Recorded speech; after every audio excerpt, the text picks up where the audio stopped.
Vamos abrir a Bíblia, a palavra de Deus, em Lucas capítulo 12.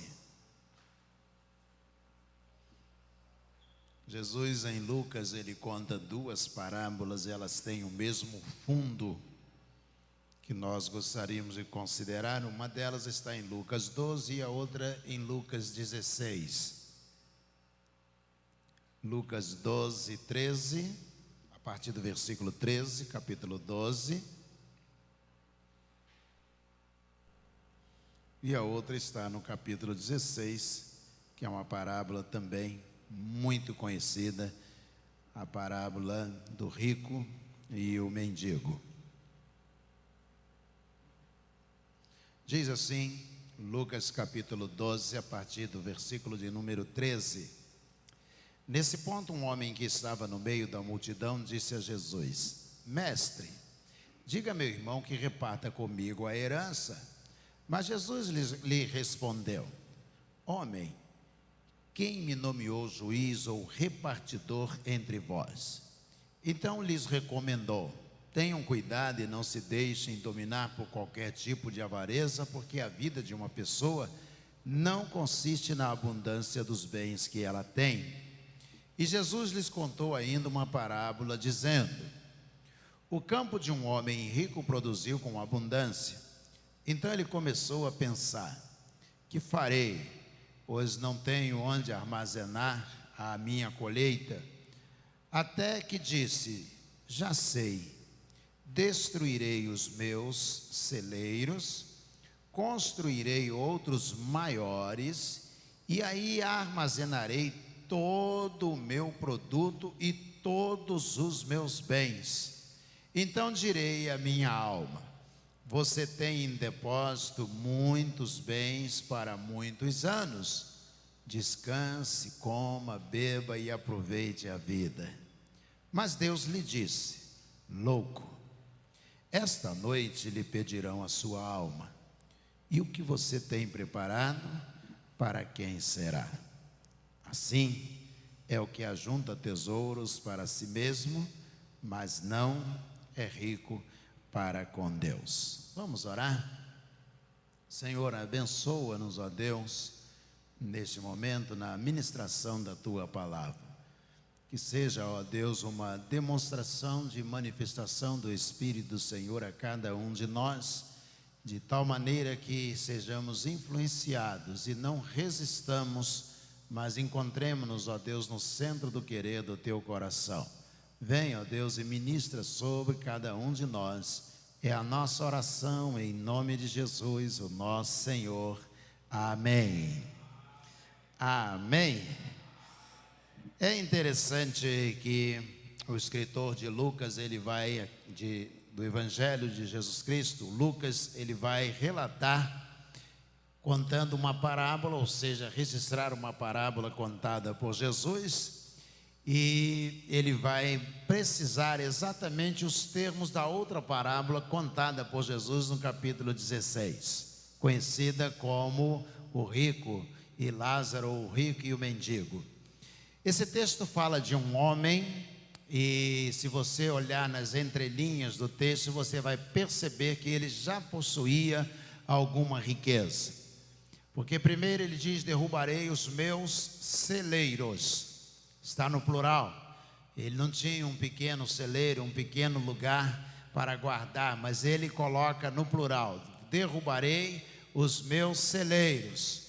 E ele diz: eu colocarei os meus bens, ou seja, colocaria no lugar seguro tudo aquilo que ele já possuía.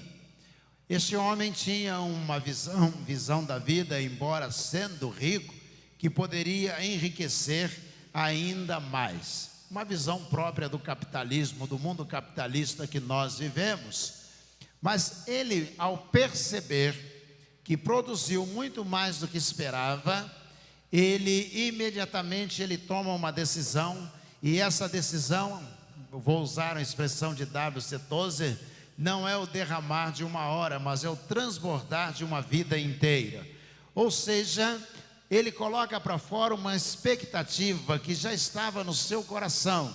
Quando ele percebe que agora ele está muitas vezes mais rico do que ele já era, imediatamente ele transborda um desejo do seu coração: o que eu vou fazer com tanta riqueza, uma colheita abundante? O que é que eu vou fazer?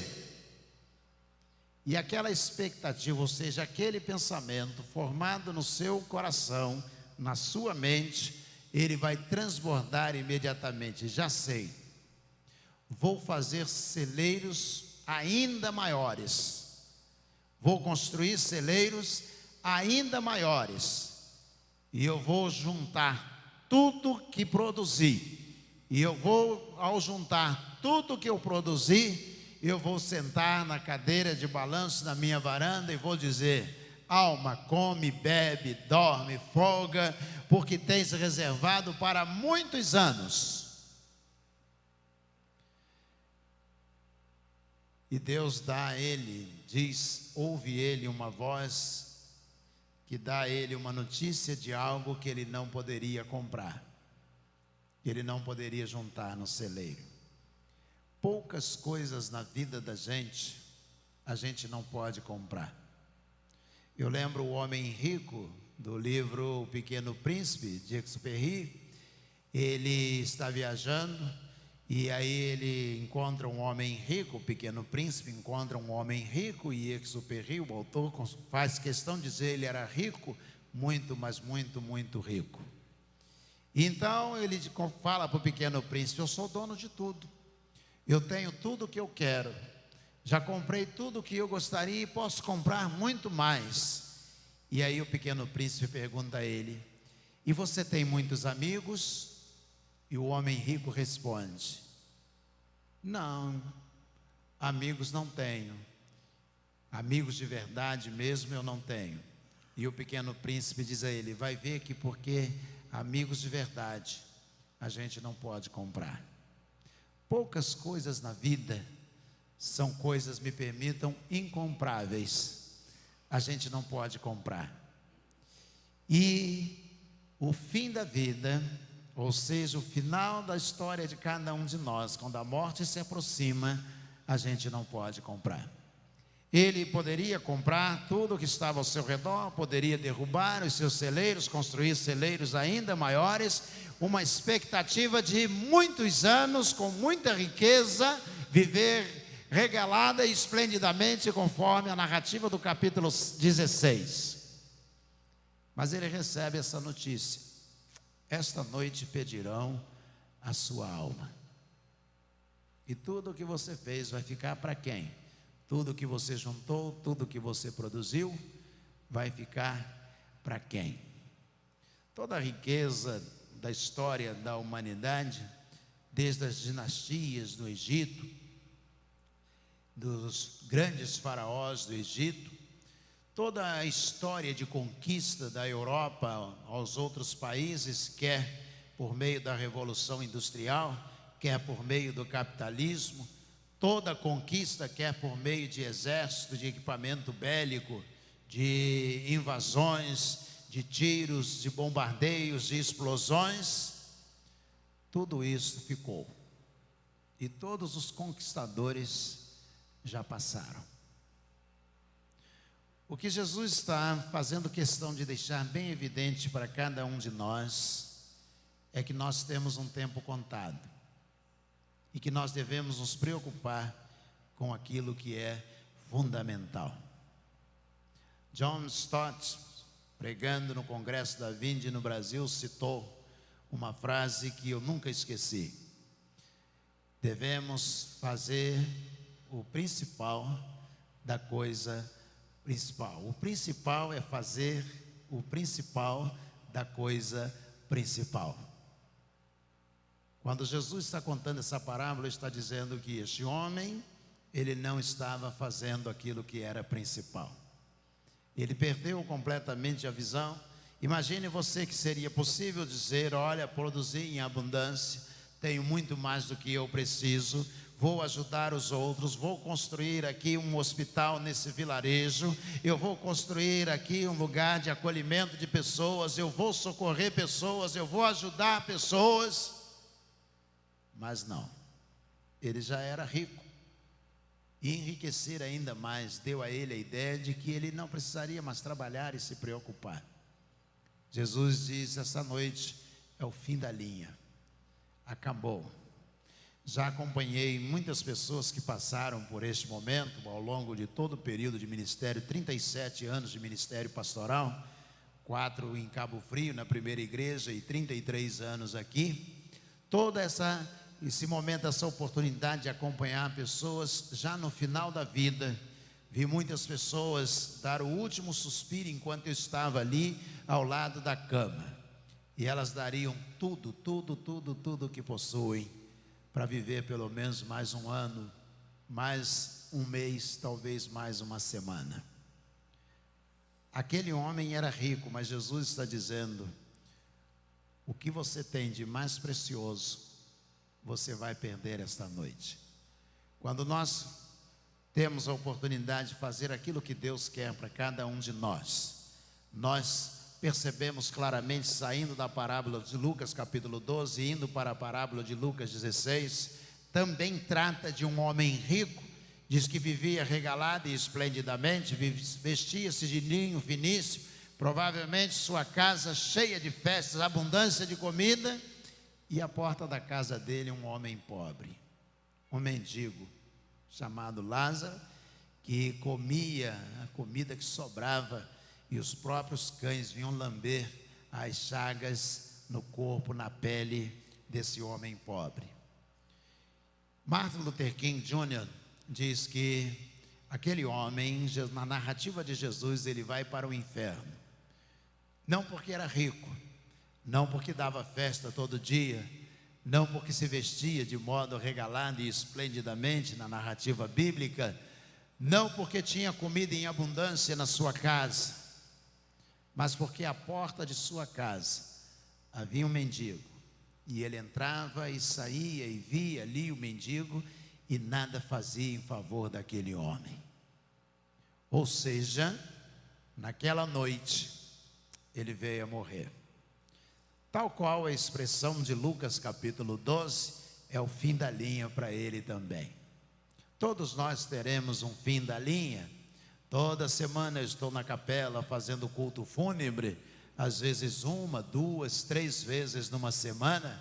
E no período das chuvas, das últimas chuvas que atingiram Petrópolis, às vezes 3 vezes só pela manhã, fazendo 3 cultos fúnebres. A vida passa para todo mundo, para todos nós. Tanto o rico do capítulo 12 dos celeiros, como o rico da parábola de Lucas capítulo 16, os dois estão na mesma situação. Na mesma situação. Fim da linha. Acabou. É o fim da linha. O que eles dois têm de mais precioso é o que nós temos também. Somos tão ricos quanto ele, porque possuímos aquilo que um homem pode ter de mais precioso. Talvez você diga: mas eu não sou rico. É sim. A Bíblia diz que a alma de uma pessoa vale mais do que o quê? O mundo inteiro. Aquele homem não percebeu que o que ele tinha de mais precioso era a sua própria alma. Ele pensou: vou construir celeiros, vou fazer outras coisas, e eu vou guardar tudo isso, todos os meus bens. E o que ele possuía de mais precioso, ele não estava cuidando, que era a própria alma. Não faz diferença daqui, não fará diferença daqui a alguns anos, quantos bailes funks você foi, quantas partidas de futebol você assistiu domingo na hora do culto. Não fará diferença se você gastou o dinheiro do dízimo pagando prestações. Não fará nenhuma diferença. Todas essas coisas, tudo que você possa viver, não fará diferença alguma. No dia em que disser fim da linha, acabou. Não fará diferença se você será pela morte arrancado de um hospital, onde você era médico. Não fará diferença se você estava varrendo a rua da cidade, onde você era gari. Não fará diferença alguma se você falava 2, 3, 5 idiomas, Não fará diferença alguma se você não sabia o seu nome e não sabia sequer assinar o seu nome. A diferença fará o que você fez e de como você guardou a sua alma. Pastor, existe jeito de guardar a alma? Paulo, escrevendo aos Colossenses, diz: portanto, se já ressuscitaste com Cristo, buscai as coisas que são de cima e não as que são da terra, porque a vossa vida está escondida com Cristo em Deus. Esses dois ricos esqueceram daquilo que era fundamental: guardar a alma em Cristo Jesus. Isso faz toda a diferença para a eternidade. Começa a fazer diferença aqui e faz diferença por toda a eternidade.